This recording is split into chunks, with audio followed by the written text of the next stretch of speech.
மனமிறங்கி கடன் கொடுக்கும் மனிதர் நன்மை அடைவார். அவர்கள் தம் அலுவலர்களில் நீதியுடன் செயல்படுவர். எந்நாளும் அவர்கள் அசைவுறார். நேர்மையுள்ளோர் மக்கள் மனதில் என்றும் வாழ்வர். தீமையான செய்தி எதுவும் அவர்களை அச்சுறுத்தாது. ஆண்டவரில் நம்பிக்கை கொள்வதால் அவர்கள் இதயம் உறுதியாயிருக்கும். அவர்கள் நெஞ்சும் நிலையாயிருக்கும். அவர்களை அச்சம் மேற்கொள்ளாது. இறுதியில் தம் எதிரிகள் அழிவதை அவர்கள் காண்பது உறுதி.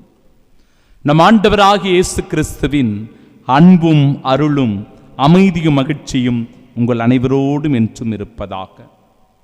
அன்பிற்கு பிரியமுள்ள சகோதர சகோதரிகளே, இன்றைய முதல் வாசகத்தில் ஒருவர் ஏழைகளுக்கு வாரி வாரி வழங்கும் போது அவரது நீதி என்றும் நிலைத்திருக்கும் என்று கூறப்படுகிறது. ஒவ்வொருவரும் தம்முள் தீர்மானித்தபடியே கொடுக்கட்டும். மன வருத்தத்தோடோ கட்டாயத்தினாலோ கொடுக்க வேண்டாம். முகமலர்ச்சியோடு கொடுப்பவரே கடவுளின் அன்புக்குரியவராயிருப்பார்.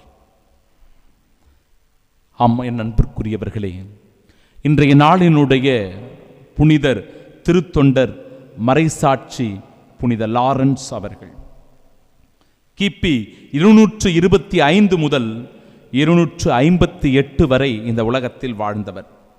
ஸ்பெயின் நாட்டை சார்ந்த புனிதர்.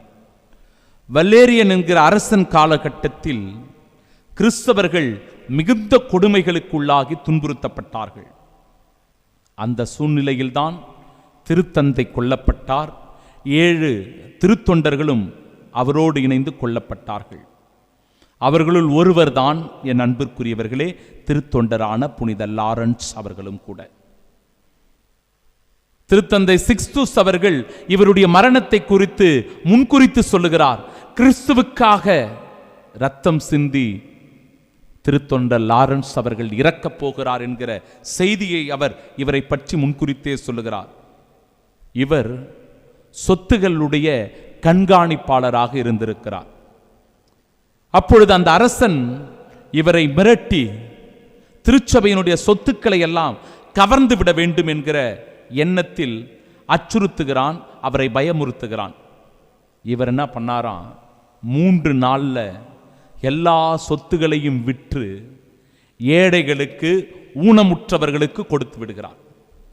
அரசன் இவரை அழைத்து வரச் செய்து சொத்துக்களை எல்லாம் ஒப்படையுங்கள், திருச்சபையினுடைய எல்லா சொத்துகளையும் என்னிடத்தில் ஒப்படையுங்கள் என்று ஆணையிட்டு கூறிய போது ஏழைகளையும் ஊனமுற்றவர்களையும் கைவிடப்பட்டவர்களையும் கொண்டு வந்து நிறுத்தி இவர்கள்தான் திருச்சபையின் சொத்து என்று அந்த அரசன் முன்பாக காட்டியிருக்கிறார்.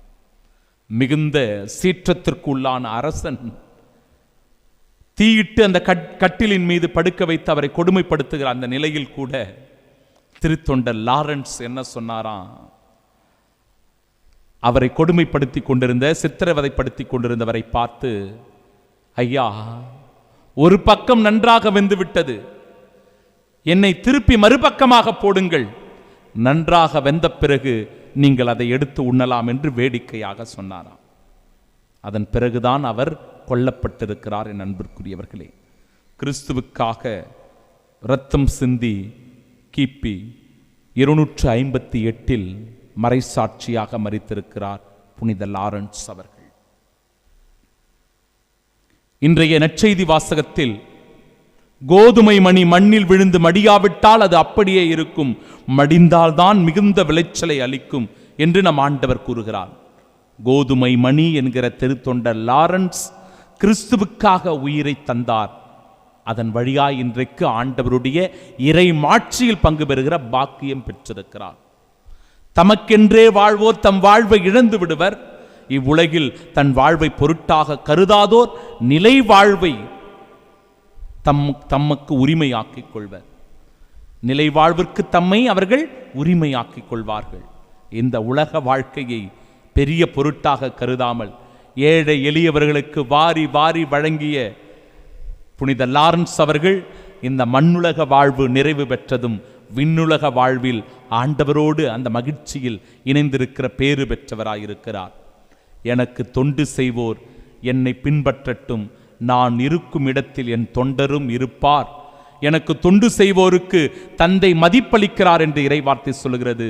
திருத்தொண்டர் லாரன்ஸ் அவர்களுக்கு தந்தையாம் கடவுள் மதிப்பளித்து நித்திய பாக்கியத்தை, முடிவில்லா பேரின்பத்தை, மோட்ச பாக்கியத்தை அவருக்கு தந்ததனால் இன்று தாயாம் திருச்சபை மறை சாட்சியாக புனிதராக புனித லாரன்ஸ் அவர்களை கொண்டாடுகிறது. நாமும் கூட திருச்சபைக்காக உழைக்கிற போது, திருச்சபைக்காக துன்பங்களை ஏற்றுக்கொள்ளுகிற போது இயேசுவினுடைய அன்பிற்கு உரியவர்களாக இருக்கிறோம்.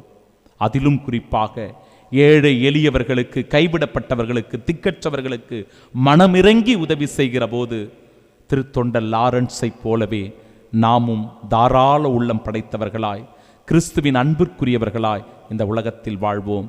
அதன் வழியாய் கிறிஸ்துவின் இறையாட்சியின் சாட்சியாயிருப்போம். ஆமென்.